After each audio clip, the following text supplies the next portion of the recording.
New Jersey State Prison does not announce itself gently. The first thing you notice is not the size of the walls, or the thickness of the steel doors, but the age. The prison sits heavy with decades of confinement, a fortress of concrete and razor wire built long before anyone imagined holding a man like Richard Kuklinski.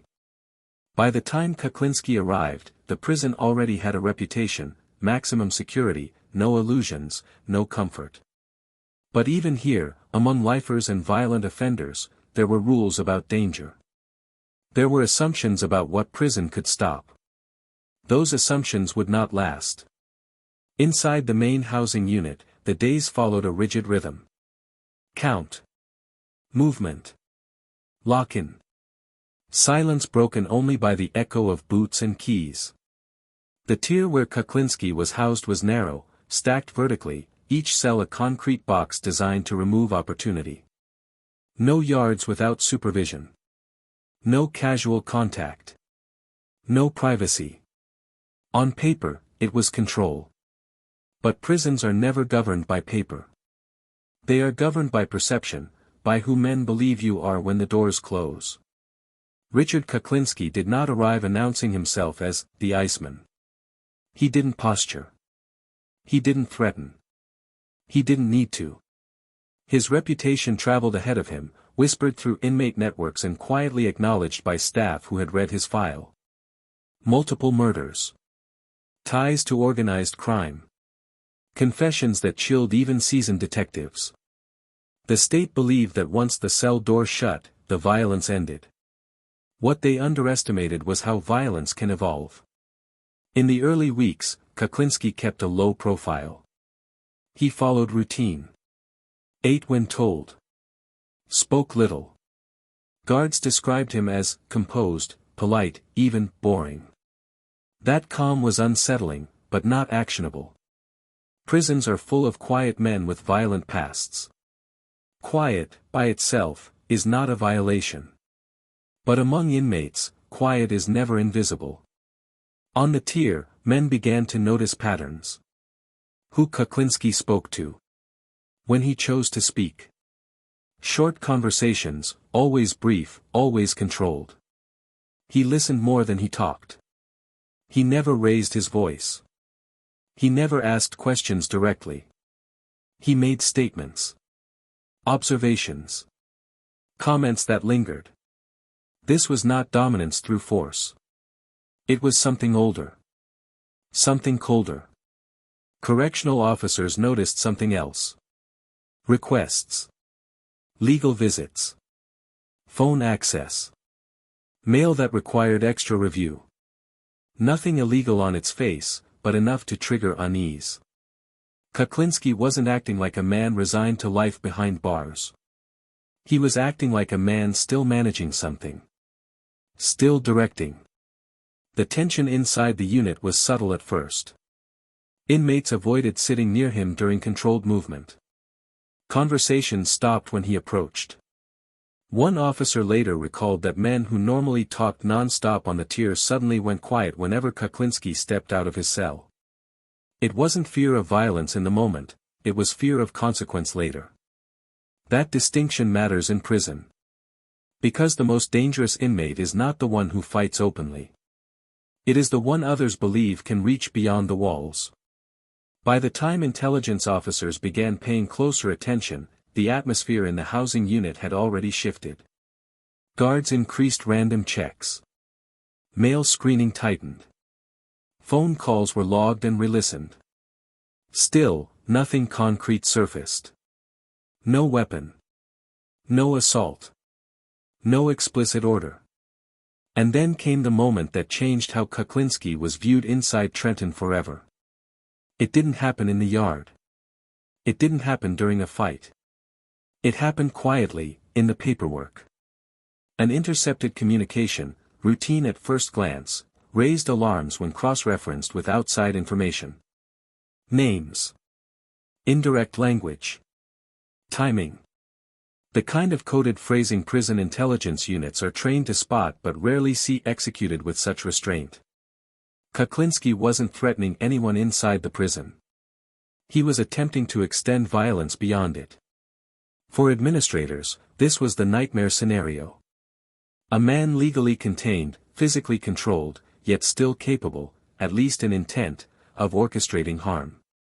This was no longer about inmate management. It was about institutional failure. Inside the housing unit, word spread fast. Lockdowns followed. Doors stayed closed longer. Movement slowed to a crawl. Guards who had once treated Kuklinski as just another lifer now treated his cell as a focal point. Eyes lingered longer. Radios crackled more often.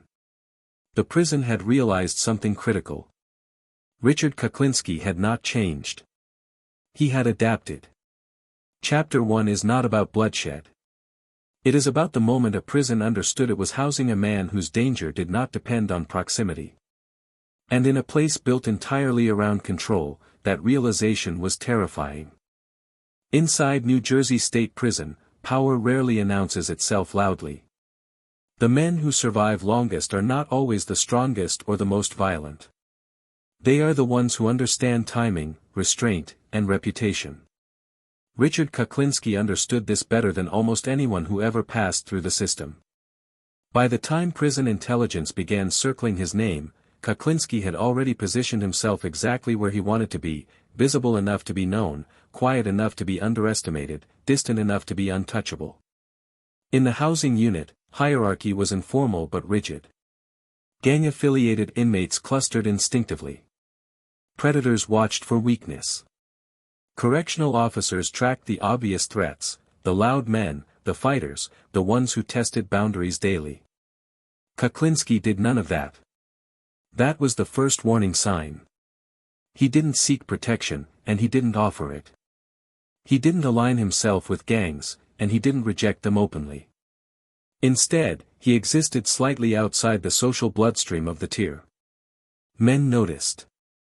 They always do. In prison, indifference is often more unsettling than aggression. When Kuklinski spoke, it was never to boast. He didn't recount crimes.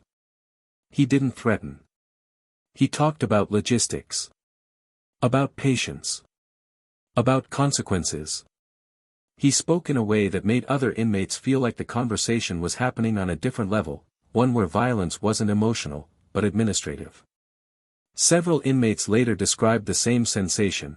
Talking to Kuklinski felt less like talking to another prisoner and more like talking to someone who had already decided how things ended. That kind of presence travels fast. Guards began noticing behavioral shifts around him. Men who usually crowded common areas avoided sitting near Kuklinski during controlled movement. Eye contact dropped. Conversations shortened. Even inmates with reputations for volatility treated his space like a boundary line. This wasn't fear of what Kuklinski might do personally. It was fear of what might happen after. Kuklinski's past was not a secret. Word filtered through the prison ecosystem the same way it always does, fragmented, exaggerated, but unmistakably dangerous. A hitman. A serial killer. A man who claimed dozens of murders and spoke about them without emotion. Whether inmates believed every detail didn't matter. What mattered was plausibility. In prison, reputation is currency, and Kuklinski's reputation suggested reach. The idea, true or not, that he might still have contacts outside the walls was enough. Enough to make men think twice before crossing him. Enough to make silence feel safer than confrontation. Correctional officers found themselves in an unfamiliar position. Kuklinski wasn't breaking rules. He wasn't instigating fights. He wasn't recruiting. On paper, he was compliant. But compliance can be strategic. Officers began quietly comparing notes. Who spoke to him? When? How often? Patterns emerged, not of activity, but of restraint. Kuklinski limited his interactions, choosing moments when supervision was highest. Conversations were brief, almost sterile. No visible handoffs. No obvious signals. That level of discipline raised alarms. Most inmates, even seasoned ones, slip eventually. They get emotional. They get careless. Kuklinski didn't. He behaved like someone who understood surveillance deeply, someone who assumed he was always being watched and adjusted accordingly. Inside the housing unit, this created a strange inversion of power. Kuklinski didn't dominate physically. He didn't intimidate overtly. But his presence influenced behavior indirectly, shaping the emotional landscape of the tier. Men talked quieter. Men moved faster.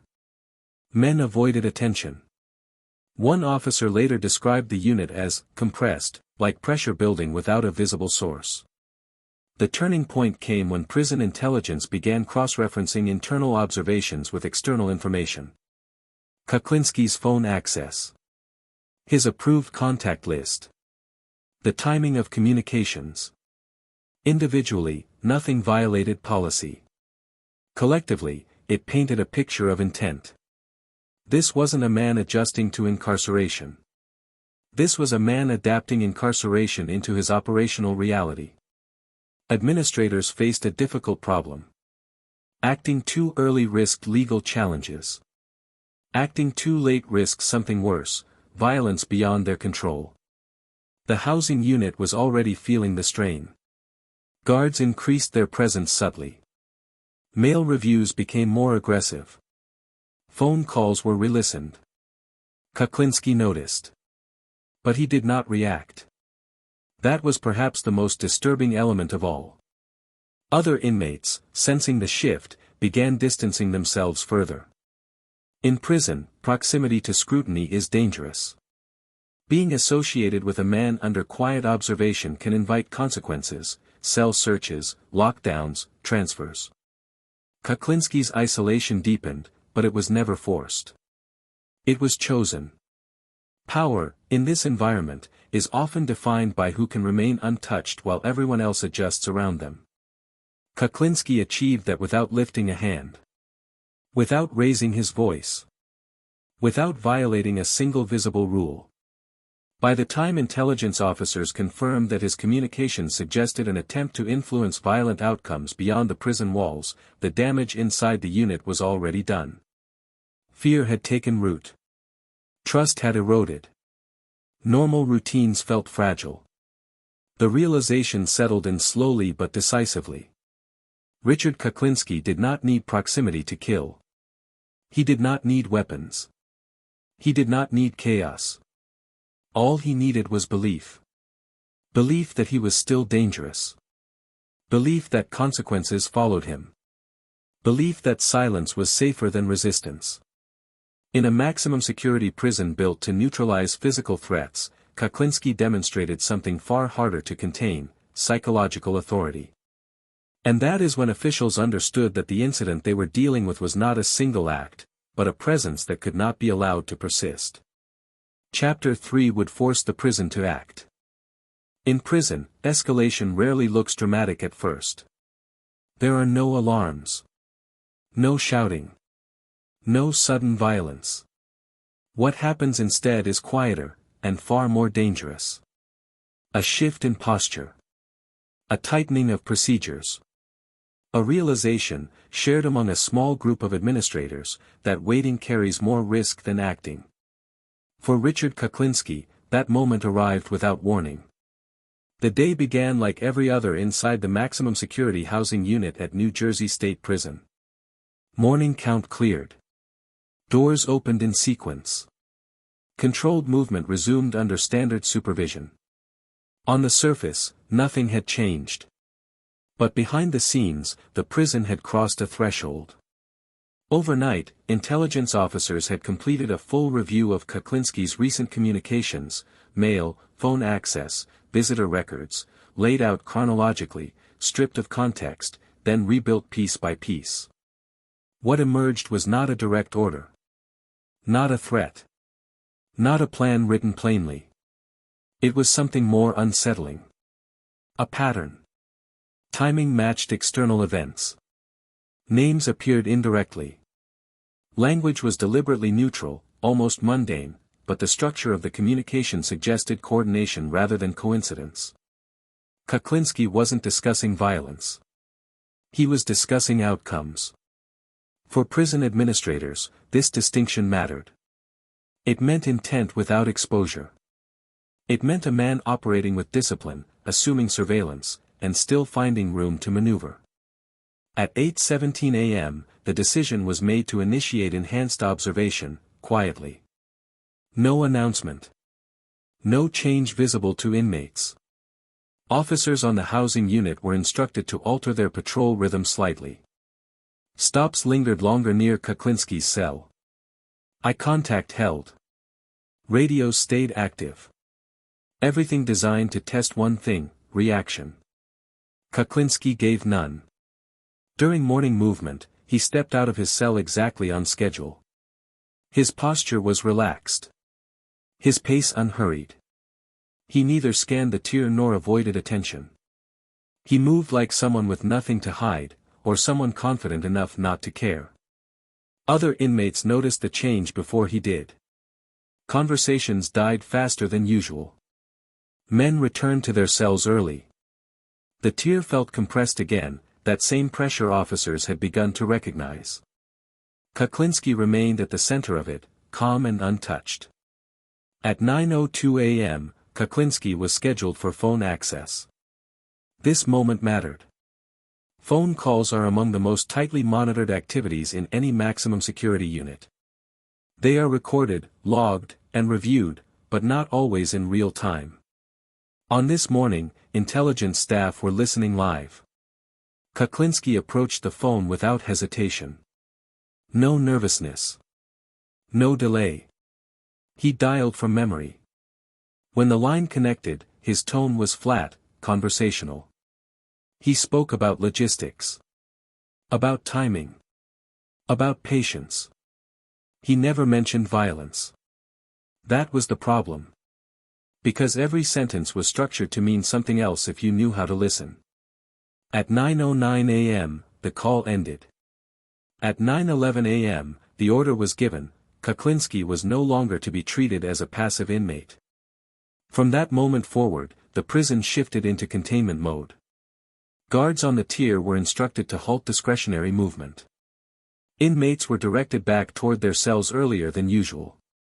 Doors closed in sequence, the heavy steel echoing down the unit. The noise traveled fast. So did the message. Something had happened. Kuklinski complied without comment. He stepped into his cell, turned, and waited as the door locked. No resistance. No expression. Just stillness. At 9:26 a.m., a supervisory team arrived on the unit. Not rushed. Not overt. Clipboards in hand. Radios low. This was deliberate. The prison wanted control, not spectacle. A targeted search followed, not of the entire tier, but of Kuklinski's immediate environment. His cell was examined piece by piece. Mattress. Sink. Property. Legal papers. Nothing illegal was found. Again, discipline. What mattered wasn't what was discovered. It was what wasn't. By mid-morning, Kuklinski's privileges were suspended pending review. Phone access revoked. Mail delayed. Movement restricted. Officially, this was administrative. Unofficially, it was a firewall. Other inmates felt the impact immediately. Lockdown stretched longer than expected. Meals were delayed. Tension thickened. In prison, inconvenience breeds resentment, and resentment looks for a target. No one targeted Kuklinski. That silence was telling. Officers reported a noticeable shift in inmate behavior. Men stayed on their bunks.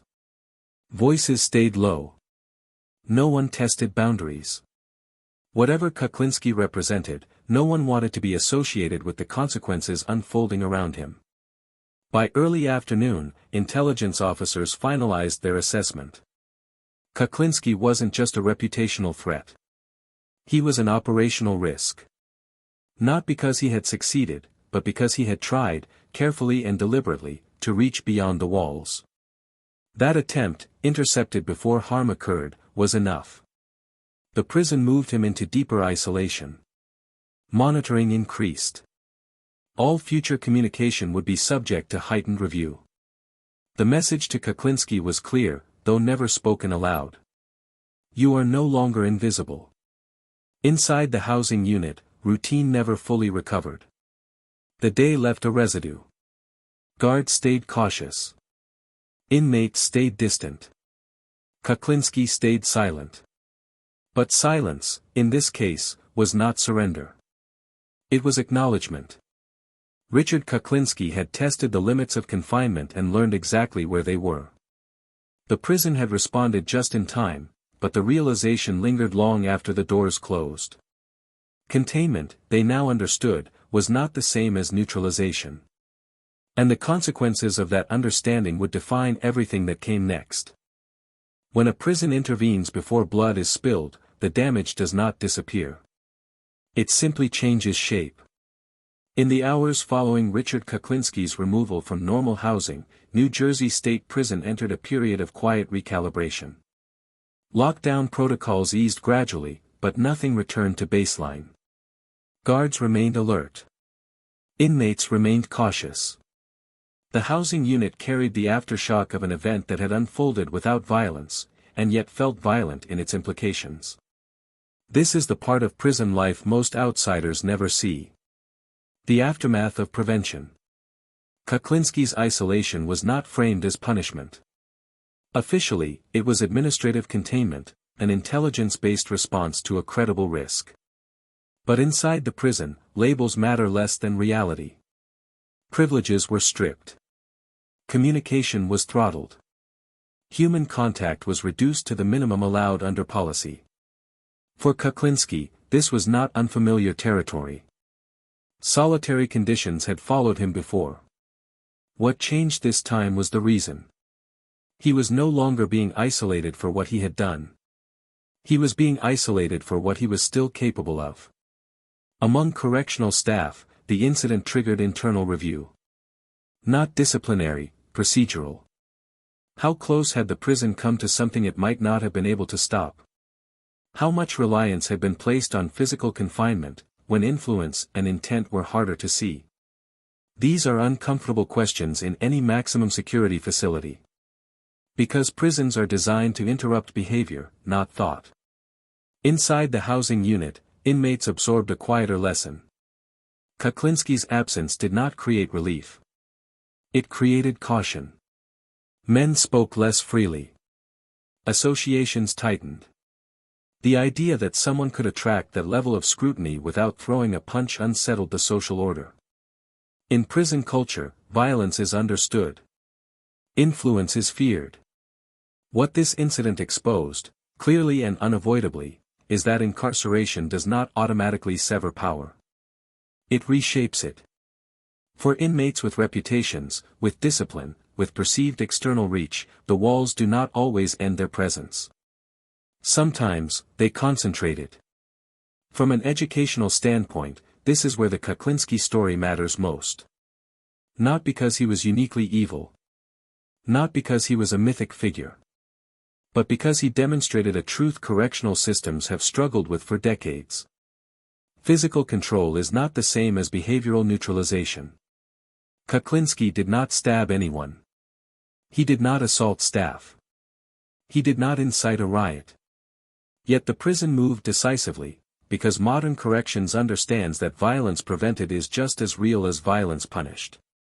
In the years that followed, Kuklinski remained heavily monitored. His access never fully returned. His influence diminished not through confrontation, but through isolation and procedural pressure. The system adapted the way it always does, slowly, quietly, learning from near misses rather than headlines. For viewers, the takeaway is sobering. Not all prison danger is loud. Not all criminal threat wears aggression on its face. Some of the most dangerous individuals are those who understand systems well enough to test them without triggering alarms. Richard Kuklinski tested one of the most secure prisons in New Jersey without ever raising his voice. And that is why this incident endures, not as a story of bloodshed, but as a case study in how institutions respond when reputation, intent, and capability collide behind concrete walls. In the end, the prison succeeded. Not because it eliminated Kuklinski's past. Not because it changed who he was. But because it recognized, just in time, that containment requires more than locks. It requires vigilance. And sometimes, the most important prison stories are the ones where the violence never happens, because someone was paying attention.